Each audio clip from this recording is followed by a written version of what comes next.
minha irmã e meu cunhado me expulsaram da casa dos nossos pais após a morte deles, alegando que eu não tinha direitos. Meu nome é Lúcia, e até um mês atrás, a casa onde cresci, no bairro tranquilo de Flores, era meu único refúgio, o último elo palpável com meus pais, Helena e Alberto. Eles se foram num piscar de olhos, levados juntos num acidente de carro estúpido, numa daquelas ironias cruéis que a vida nos atira sem aviso prévio. Em uma semana, eu era a filha que cuidava do jardim com a mãe aos sábados e discutia futebol com o pai aos domingos. Na semana seguinte, era uma órfã de 38 anos, perdida num labirinto de dor, burocracia funerária e a indiferença gélida da minha única irmã, Valéria. Valéria, 2 anos mais velha, sempre foi o oposto de mim. Enquanto eu era caseira, a introspectiva, a que preferia um bom livro a uma festa barulhenta, ela era o furacão social. Bonita, ambiciosa, com um talento nato para conseguir o que queria, não importando os meios. Casou-se cedo com Roberto, um sujeito escorregadio com um sorriso fácil e uma ganância ainda maior que a dela. Desde que se casaram, há uns 15 anos, a relação deles com nossos pais era de visitas esporádicas, geralmente em datas comemorativas ou quando precisavam de algum apoio financeiro, eufemismo para empréstimos que nunca eram pagos. Eu, por outro lado, escolhi ficar. Ou talvez, a vida tenha me escolhido para ficar. Trabalhava como revisora freelancer, um trabalho que me permitia ter horários flexíveis e, principalmente, estar perto dos meus pais. Mamãe desenvolveu diabetes nos últimos anos, e papai, com seu coração teimoso, precisava de cuidados constantes com a pressão alta. Nunca me considerei uma mártir, nem me via como uma cuidadora no sentido formal da palavra. Era apenas família. Eu os amava, e estar ali, garantindo que tomassem os remédios na hora certa, que tivessem uma alimentação saudável, que não se sentissem sozinhos na velhice, era, para mim, uma forma de retribuir o amor e o sacrifício que eles dedicaram a mim e a Valéria. A casa em Flores não era um palácio, mas era o nosso lar. Cada canto contava uma história. A marca de altura na ombreira da porta da cozinha, onde papai media nosso crescimento. O pé de jabuticaba no quintal, que eu e mamãe podamos com tanto carinho. O cheiro de bolo de fubá que, mesmo após a partida dela, parecia impregnado nas paredes. Ali estavam minhas raízes, minhas memórias mais preciosas. E era ali que eu pretendia continuar vivendo, cuidando daquele legado de afeto. O velório e o enterro foram um borrão de lágrimas contidas, de abraços protocolares e da presença incômoda de Valéria e Roberto, que pareciam mais preocupados em resolver as pendências do que em lamentar a perda. Roberto, com seu ar de quem entende de negócios, já falava em inventário, divisão de bens, avaliar o imóvel, enquanto o corpo dos meus pais ainda nem havia baixado à sepultura. Valéria, por sua vez, desfilava uma viuvez postiça, recebendo os pêsames com uma expressão de sofrimento que soava tão falsa quanto uma nota de R$ 3. Nos dias que se seguiram ao enterro, a casa, antes preenchida pelas risadas do meu pai e pelo cantarolar da minha mãe na cozinha, tornou-se um mausoléu silencioso e frio. Valéria e Roberto, com a desculpa de não me deixar sozinha nesse momento difícil, praticamente se mudaram para lá. Trouxeram malas, ocuparam o quarto de hóspedes e começaram a circular pela casa com um ar de proprietários que me causava calafrios. Lúcia, querida, Valéria disse, uma manhã, enquanto eu regava as samambaias da mamãe na varanda, a voz untada de uma falsa compaixão. Você não pode ficar se acabando assim. A vida continua. Precisamos ser práticos. Práticos? Questionei, a voz embargada pela saudade que me esmagava o peito. Meus pais se foram há uma semana, Valéria. Que tipo de praticidade você espera de mim? Ah, você sabe, ela desconversou, com um aceno displicente da mão. Essas coisas de papelada, de organizar a vida. O Roberto entende muito disso, ele pode nos ajudar a agilizar tudo. Agilizar. A palavra me soou como um alarme. Agilizar o quê? A venda da casa? A divisão da herança que eu nem sabia se existia de fato, além daquele imóvel que era o lar da nossa família há mais de 40 anos? A máscara de irmã preocupada de Valéria começou a cair rapidamente. E a de Roberto, que nunca existiu de verdade, revelou-se em toda a sua crueza oportunista. Começaram os comentários. Lúcia, você não acha que este sofá da mamãe está muito velho? Precisamos de algo mais moderno para esta sala. Ou, este seu quarto é tão pequeno, né? O nosso, lá no apartamento alugado, é bem maior. Mas, enfim, aqui tem mais espaço para as crianças correrem, quando elas vierem nos visitar. Eles não tinham filhos, mas o quando soava como uma certeza, uma apropriação indébita do futuro daquela casa. Aos poucos, fui percebendo que não era apenas uma questão de organizar as coisas. Era uma tomada de poder. Sutil, no início, depois cada vez mais descarada. Minhas coisas começaram a ser reorganizadas por Valéria, empurradas para cantos, como se estivessem no caminho. O escritório do meu pai, onde eu costumava trabalhar nos meus freelas de revisão, foi temporariamente ocupado por Roberto, que instalou ali seu notebook e passou a fazer suas reuniões de negócios por videochamada, falando alto, como se a casa já fosse dele. Eu, ainda anestesiada pela dor da perda, demorei a reagir. Tentava argumentar, dizer que precisávamos de tempo, que não era o momento para pensar em mudanças. Mas minhas palavras se perdiam no ar, ignoradas, ou rebatidas com a lógica fria e calculista deles. Lúcia, entenda, a vida é para frente, Roberto me disse, numa noite, com o ar professoral de quem sabe todos os segredos do universo. Seus pais não iriam querer te ver parada no tempo, agarrada a lembranças. Eles iriam querer que você seguisse em frente. E nós também. Esta casa tem um potencial enorme, mas precisa de uma modernizada. E, francamente, você sozinha aqui não vai dar conta. Não vou dar conta de quê, Roberto? Perguntei, sentindo a raiva começar a borbulhar sob a superfície da minha tristeza. De cuidar da casa onde cresci. De manter viva a memória dos meus pais? Não seja dramática, Lúcia, Valéria interveio, com aquele tom de enfado que ela usava quando me considerava um caso perdido. O Roberto está certo. Você sempre foi meio encostada, né? Vivendo aqui com o papai e a mamãe, sem grandes ambições. Agora, com eles se foram, você precisa pensar no seu futuro. E o seu futuro, querida, sejamos honestos, não é nesta casa. Encostada. A palavra me atingiu como um tapa na cara. Eu, que abdiquei de tantas coisas para estar perto deles, para cuidar deles. Eu, que fazia das tripas coração para complementar a renda da casa com meus freelas, enquanto Valéria e Roberto viviam uma vida de aparências, gastando o que não tinham. Eu era encostada? A discussão, naquela noite, foi feia. Pela primeira vez, levantei a voz. Disse a eles que aquela casa era tão minha quanto dela, que tínhamos direitos iguais, que eles não podiam simplesmente chegar e tomar conta de tudo. Roberto riu. Um riso cínico, debochado. Direitos, Lúcia? Que direitos? Você não tem um tostão furado no bolso. Nunca construiu nada na vida. A Valéria, sim. Ela é casada, tem um marido que a sustenta, tem planos. Você, bem, você é só você. A solteirona que ficou para cuidar dos velhos. Cada palavra era uma punhalada. Valéria, em vez de defender a irmã, de apaziguar os ânimos, apenas observava, os braços cruzados, um sorrisinho de satisfação no canto dos lábios. Ela estava adorando aquilo. Estava vendo o marido fazer o trabalho sujo que ela, talvez, não tivesse coragem de fazer abertamente. Fui para o meu quarto naquela noite com o coração sangrando. A dor da perda dos meus pais se misturava agora à dor da traição, da humilhação. Chorei até não ter mais lágrimas. E, pela primeira vez desde que eles se foram, senti medo. Medo do que Valéria e Roberto seriam capazes de fazer. Não precisei esperar muito para descobrir. Na manhã seguinte, encontrei minhas malas feitas, no corredor. Malas que nem eram minhas, mas aquelas velhas, de fibra, que meus pais usavam em suas raras viagens. Dentro, minhas poucas roupas, meus livros, meus objetos pessoais, tudo jogado de qualquer maneira. O que é isso? Perguntei, a voz trêmula, para Valéria, que tomava seu café da manhã na varanda, lendo uma revista de decoração, como se nada estivesse acontecendo. Ela me olhou por cima dos óculos de sol da moda, com um ar de enfado. Ah, Lúcia, não dificulta as coisas, vai? O Roberto e eu conversamos e achamos melhor assim. Para o seu próprio bem. Você precisa de um choque de realidade, aprender a se virar sozinha.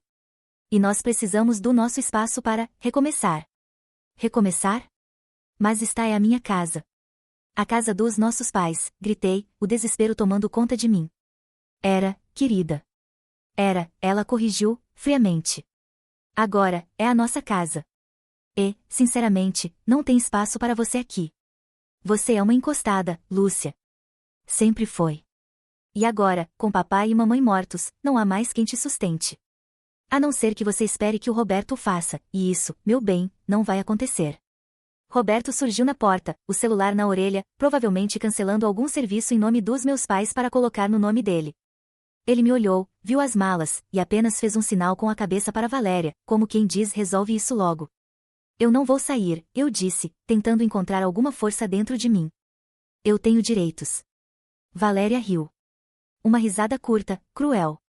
Que direitos, Lúcia? O direito de ser um peso morto? Um fardo?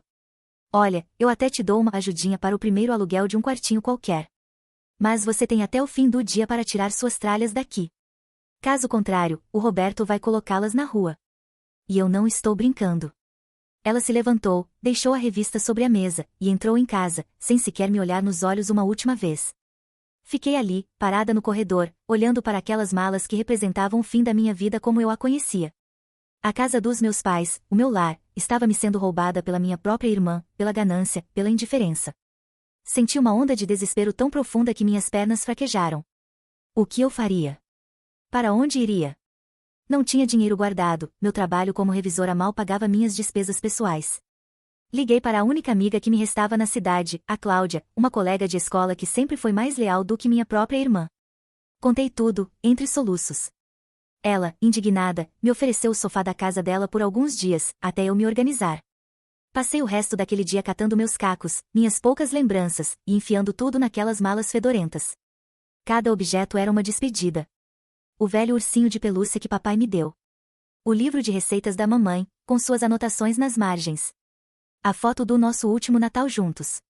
Quando o carro de aplicativo que Cláudia chamou para mim parou na porta, Valéria e Roberto observavam da janela da sala, como dois abutres esperando a carcaça esfriar. Não houve um adeus, um aceno, um pingo de remorso. Apenas o silêncio frio da indiferença deles. Enquanto o carro se afastava da Rua das Flores, olhei para trás uma última vez. Para a casa que guardava toda a minha história, agora ocupada por aqueles que me descartaram como um objeto velho e sem valor.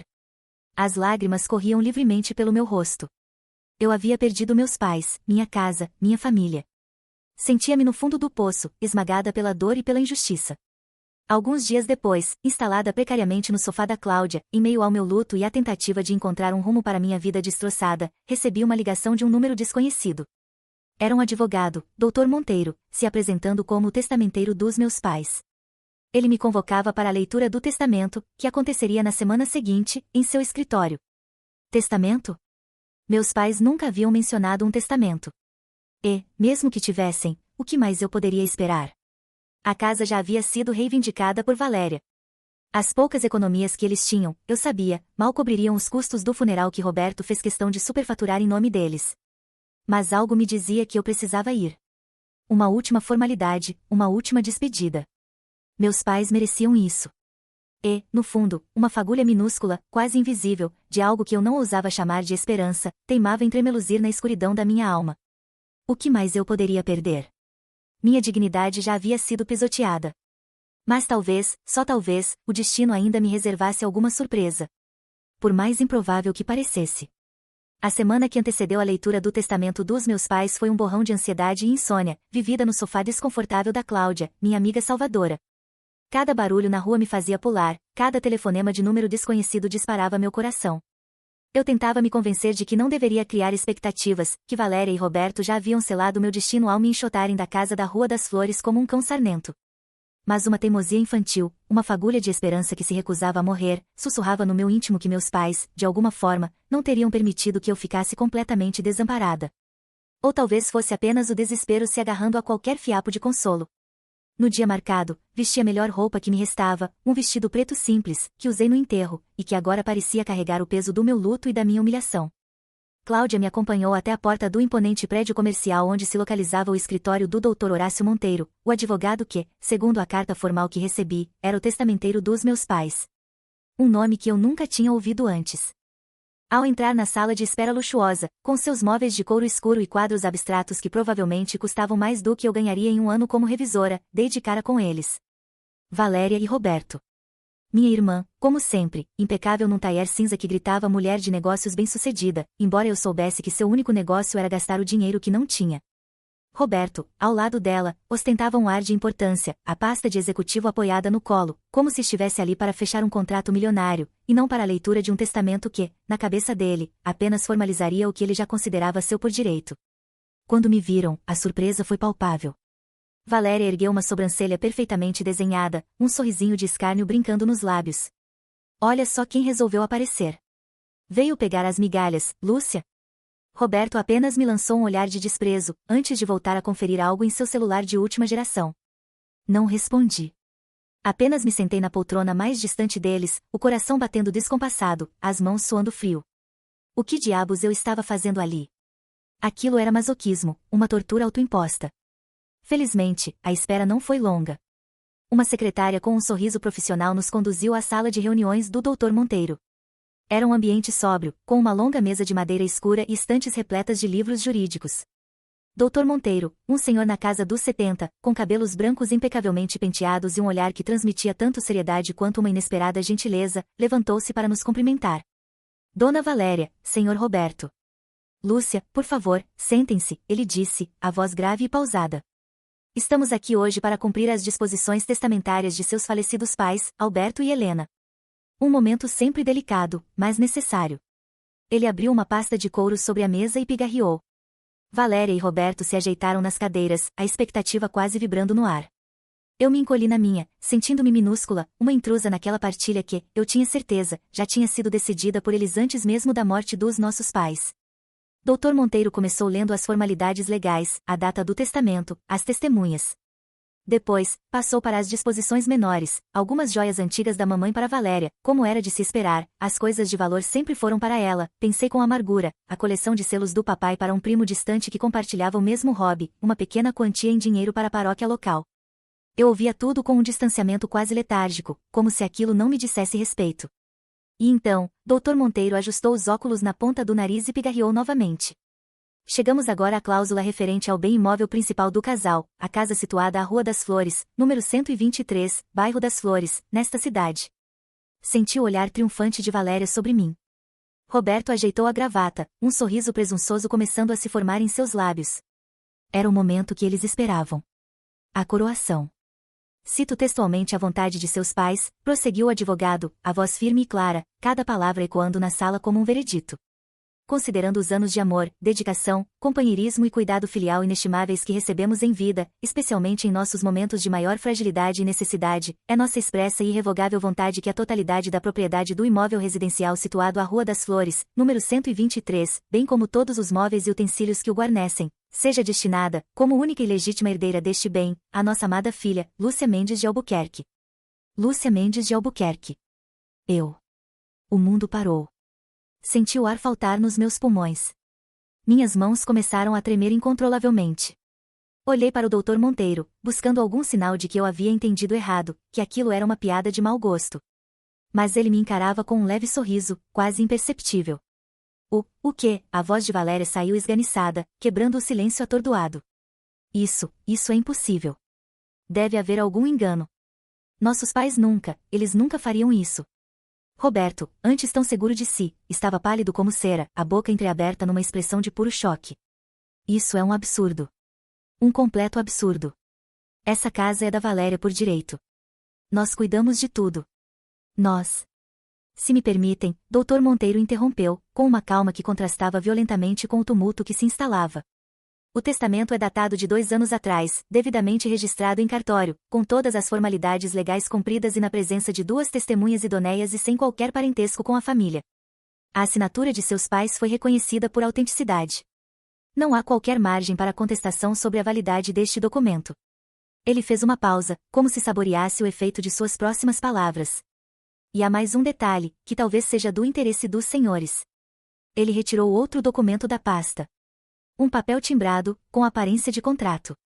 Seus pais, Alberto e Helena, visando resguardar os direitos de propriedade de Lúcia e, ao mesmo tempo, regularizar a situação de eventuais ocupantes do imóvel que não a própria Lúcia, deixaram também este contrato de comodato com cláusula de aluguel simbólico e prazo indeterminado.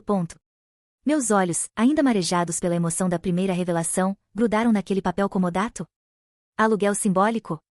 Este contrato, continuou Dr. Monteiro, olhando diretamente para Valéria e Roberto, estipula que, caso a filha Valéria e seu esposo Roberto, ou qualquer outro parente que não a herdeira Lúcia, viessem a residir no imóvel da Rua das Flores por período superior a 30 dias, mesmo que com o consentimento tácito dos proprietários em vida, passaria a vigorar uma cláusula de aluguel simbólico, no valor de R$ 1 por mês, a ser depositado em conta poupança específica, cujos dados constam aqui, em nome de Lúcia Mendes de Albuquerque. Este valor, simbólico como é, serviria para caracterizar a ocupação como uma locação precária, e não como uma posse com animus domini. Ele fez uma pausa, e o silêncio era tão palpável que se podia ouvi-los unir. Verifiquei os extratos desta conta poupança específica antes desta reunião. E, como era de se esperar, nos últimos, 15 anos, desde que a senhora Valéria se casou e passou a ter uma chave da casa dos pais e a usufruir do imóvel com frequência, inclusive para guardar móveis e passar temporadas, nunca houve um único depósito sequer referente a este aluguel simbólico. A ficha caiu. Meus pais. Meus pais quietos, amorosos, que eu julguei fracos por não me defenderem abertamente das garras de Valéria e Roberto. Eles não eram fracos. Eram estrategistas. Eles viram tudo. Eles sabiam. E, no silêncio deles, prepararam minha defesa, minha redenção, minha justiça.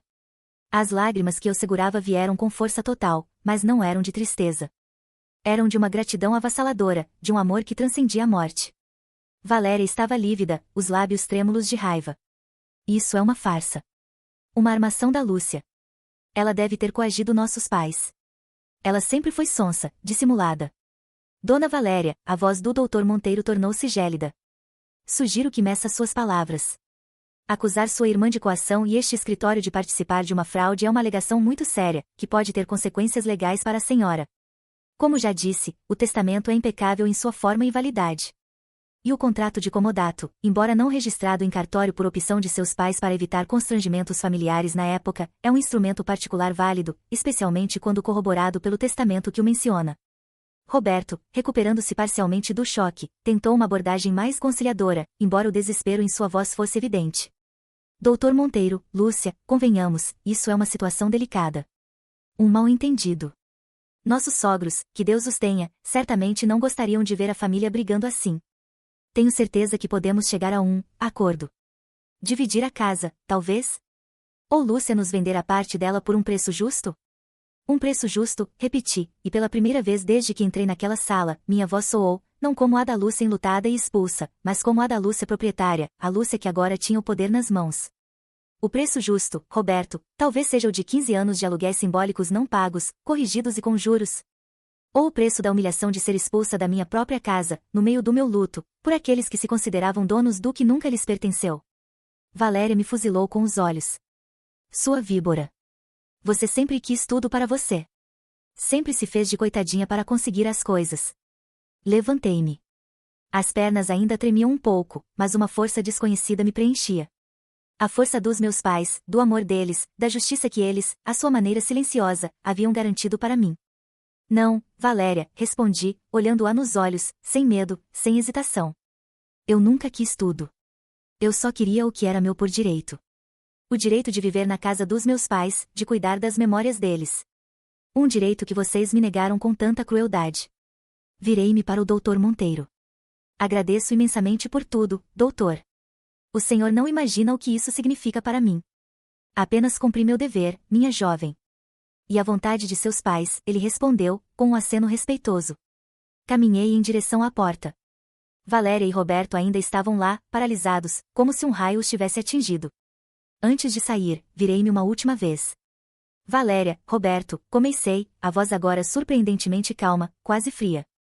Parece que as coisas mudaram um pouco de figura, não é mesmo? A casa da Rua das Flores é minha. Inteiramente minha. E, pelo que entendi, vocês não apenas são ocupantes ilegais do meu imóvel, como também têm uma dívida considerável de aluguel simbólico não pago, o que, legalmente, os caracteriza como inquilinos inadimplentes. Vi o pânico se instalar nos olhos deles. A arrogância dando lugar ao puro e simples medo. Vamos precisar ter uma conversa muito séria sobre os termos da desocupação de vocês, continuei, saboreando cada sílaba. Ou, quem sabe, sobre o pagamento imediato de todos esses anos de aluguel, com os devidos juros e correção monetária. Tenho certeza que o Dr. Monteiro, com sua vasta experiência, poderá nos ajudar a calcular o valor exato. Acredito que ele possa, inclusive, preparar uma notificação extrajudicial bem detalhada. Deixei a frase pairando no ar, carregada de todas as implicações possíveis. O silêncio deles era a minha resposta.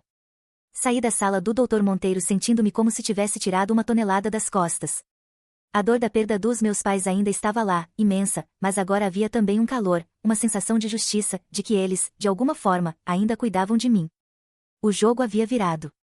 E, pela primeira vez em muito tempo, eu tinha as cartas na mão. E estava pronta para jogar. A próxima rodada seria na Rua das Flores. E eu não estava para brincadeira. Saí do escritório do Dr. Monteiro sentindo como se pudesse flutuar. Aquele misto de euforia pela justiça tardia dos meus pais e adrenalina pela batalha que eu sabia que ainda teria pela frente me deixavam num estado de alerta quase febril. Valéria e Roberto não engoliriam aquela derrota facilmente. A casa da Rua das Flores não era apenas um teto para eles, era um símbolo de status, um troféu da vida parasitária que sempre levaram às custas dos outros, primeiro dos meus pais, depois, brevemente, de mim. Passei os dias seguintes na casa da Cláudia, minha fiel amiga, que comemorou a notícia do testamento como se fosse uma vitória pessoal. Com o apoio dela e a orientação precisa do Dr. Monteiro, tracei meu plano de ação. Não se tratava de vingança no sentido mesquinho da palavra, mas de restaurar a ordem, de fazer valer a vontade dos meus pais e, principalmente, de resgatar minha própria dignidade. Dr. Monteiro preparou uma notificação extrajudicial formal, detalhando o teor do testamento, a cláusula do comodato com o aluguel simbólico, calculando, por alto, o valor devido e não pago ao longo de 15 anos, que, mesmo sendo R$ 1 por mês, com correção e juros, já somava uma quantia considerável e, mais importante, legalmente embasada para caracterizar a inadimplência, e, por fim, o prazo inequívoco, 30 dias corridos, a contar da data do recebimento, para desocupação voluntária do imóvel situado à Rua das Flores, número 123, de minha inteira propriedade. Escolhi um sábado de manhã para entregar a notificação pessoalmente. Queria olhar nos olhos deles. Queria que eles vissem que a Lúcia encostada e sem futuro havia se transformado. Fui acompanhada por 2 testemunhas, amigas da Cláudia, e por um oficial de justiça que o Dr. Monteiro sugeriu que contratássemos para formalizar o ato, caso eles se recusassem a assinar o recebimento, o que, conhecendo a peça, era altamente provável. Chegamos à Rua das Flores. A casa, com suas janelas azuis e o pé de manacá florido na frente, que minha mãe tanto amava, parecia alheia ao turbilhão que se formava. Toquei a campainha. Roberto atendeu, de pijama, cara amassada e uma expressão de quem havia sido acordado de um sono profundo e irritadiço. Ao me ver, acompanhada, seu rosto se transformou numa máscara de fúria contida. O que você quer aqui, Lúcia? Já não basta o circo que você armou no advogado? Bom dia, Roberto, respondi, a voz calma, surpreendentemente firme. Vim apenas entregar um documento oficial. E sugiro que você e a Valéria o leiam com muita atenção. Entreguei o envelope para ele. Valéria apareceu na sala, os cabelos desgrenhados, o luxuoso roupão de seda, que eu tinha certeza ter sido comprado com o dinheiro dos meus pais, amarrotado. Ela pegou o envelope da mão de Roberto e o rasgou com uma violência contida. Seus olhos correram pelas linhas, e a cor sumiu de seu rosto à medida que ela compreendia o teor do documento. 30 dias, ela gritou, a voz esganiçada. Você está louca? Acha mesmo que vamos sair da nossa casa em 30 dias? Esta casa é minha por direito, sua usurpadora.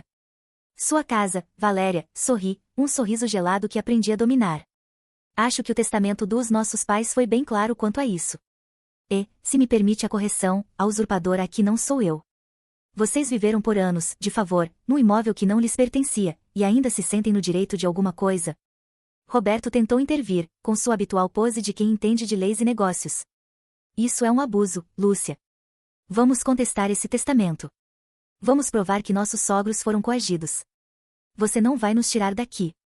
Fiquem à vontade para tentar, Roberto, respondi, dando de ombros.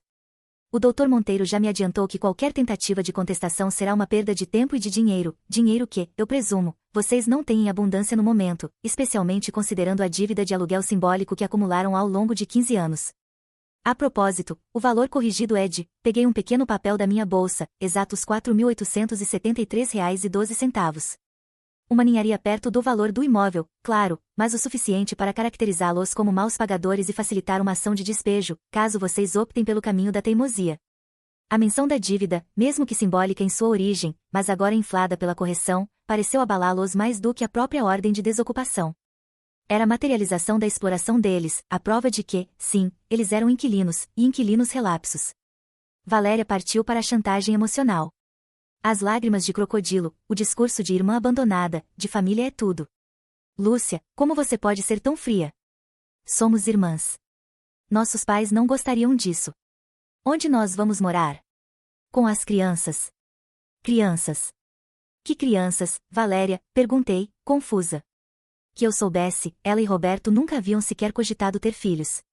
Ela me fuzilou com os olhos. As crianças que ainda vamos ter. Você quer nos jogar na rua com nossos futuros filhos? A capacidade dela de inventar dramas era impressionante. Valéria, eu disse, cansada daquele teatro. Vocês tiveram uma semana para digerir a leitura do testamento. Tiveram 15 anos para construir algo por vocês mesmos, em vez de viverem às custas dos nossos pais e, indiretamente, às minhas. Agora, tem 30 dias para encontrar um novo teto. Acho que é tempo mais do que suficiente para quem sempre se considerou tão promissor e desenvolto. O oficial de justiça, que até então observava tudo em silêncio, interveio com profissionalismo, explicando as implicações legais da notificação e a importância do cumprimento do prazo. Roberto e Valéria, vendo que seus gritos e ameaças não surtiam efeito, e diante da formalidade da presença do oficial, acabaram assinando o recebimento da notificação, os rostos contorcidos de ódio e incredulidade. Os 30 dias que se seguiram foram um inferno de baixa intensidade. Eles não me procuraram diretamente, mas tentaram mobilizar o resto da família contra mim. Alguns tios e primos distantes, que mal conheciam a história completa e só ouviam a versão vitimizada de Valéria, me ligaram para aconselhar prudência, para pensar na união da família. Agradeci a preocupação e desliguei. Outros, que conheciam o histórico de exploração, me parabenizaram pela coragem e ofereceram apoio. Valéria e Roberto, pelo que soube através de vizinhos da Rua das Flores, passaram as primeiras 2 semanas em negação, como se acreditassem que eu voltaria atrás, que tudo não passava de um blefe. Continuaram sua rotina na casa, fazendo planos de reforma, recebendo amigos para jantares onde, provavelmente, me pintavam como a irmã mais desalmada. Na 3ª semana, quando perceberam que o prazo se esgotava e que o Dr. Monteiro já preparava a papelada para uma ação de reintegração de posse caso eles não saíssem, o pânico se instalou. Começaram a procurar imóveis para alugar, mas o padrão de vida que ostentavam na casa dos meus pais era incompatível com a realidade financeira deles. Tiveram que encarar apartamentos minúsculos, em bairros distantes, e a dura realidade de que, sem o meu subsídio involuntário, o castelo de cartas deles estava desmoronando. No 30º dia, exatamente às 9 da manhã, eu estava lá, na Rua das Flores. Desta vez, acompanhada apenas pela Cláudia e por 2 rapazes de uma empresa de mudanças que eu havia contratado, caso fosse necessário remover os pertences deles à força, uma medida extrema que o Dr. Monteiro me aconselhou a ter como plano B. Para minha surpresa, a porta estava aberta. E a casa, em processo de esvaziamento. Valéria e Roberto, com caras de poucos amigos, coordenavam uma equipe de mudança improvisada, formada por alguns conhecidos deles. Havia caixas por toda parte, móveis sendo arrastados, um clima de derrota e ressentimento no ar. Eles não me dirigiram a palavra. Apenas me lançavam olhares carregados de ódio enquanto eu inspecionava os cômodos, verificando se não estavam levando nada que pertencesse à casa, aos meus pais, a mim. Foi doloroso ver o lar da minha infância naquele estado de desordem, mas era uma desordem necessária, o prelúdio de uma nova ordem. Ao final da tarde, o último caminhão de mudança partiu, levando Valéria, Roberto e os destroços da vida de aparências que eles construíram sobre a generosidade dos meus pais e a minha exploração. Quando a porta se fechou atrás deles, um silêncio profundo e abençoado tomou conta da casa. Um silêncio que não era de luto, mas de paz. De recomeço. Andei pelos cômodos vazios, tocando as paredes, sentindo o cheiro familiar de lar, agora livre da presença tóxica deles. Havia muito trabalho a ser feito. Limpar, organizar, pintar. Mas, pela primeira vez em anos, eu sentia que aquela casa era verdadeiramente minha. Um presente dos meus pais, uma prova do amor e do reconhecimento que eu tanto duvidei que eles tivessem por mim. Nos meses que se seguiram, dediquei-me a restaurar não só a casa, mas a mim mesma. Pintei as paredes com cores alegres, plantei novas flores no jardim, trouxe meus poucos pertences do apartamento da Cláudia e os espalhei pelos cômodos, preenchendo os espaços com a minha identidade, com a minha história. O dinheiro da herança, que meus tios tentaram me negar no passado, estava seguro, rendendo, e me dando a tranquilidade financeira que eu nunca tive. Valéria e Roberto? Soube que alugaram um apartamento pequeno na periferia. Roberto, sem o status de genro do comendador, como ele gostava de se intitular quando meus pais eram vivos e tinham alguma influência, perdeu muitos contatos e oportunidades de negócios. Valéria teve que, finalmente, procurar um emprego de verdade para ajudar a pagar as contas. Dizem que vivem reclamando da injustiça que sofreram, da crueldade da irmã. Mas a verdade é que eles apenas colheram o que plantaram. Eu encontrei a paz na Rua das Flores. A casa dos meus pais voltou a ser um lar, um refúgio de amor e boas lembranças. Às vezes, sentada na varanda, regando as samambaias da mamãe, sinto a presença deles ao meu lado, sorrindo, aprovando. Eles não eram fracos. Eram sábios. E me deram a maior lição de todas, a de que o verdadeiro valor de uma família não está nos laços de sangue, mas no respeito, no amor e na justiça. E que, às vezes, é preciso perder tudo para, finalmente, encontrar a si mesmo e o seu verdadeiro lugar no mundo. O meu lugar, eu descobri, sempre esteve ali, na Rua das Flores, esperando por mim. E, desta vez, ninguém mais o tiraria de mim.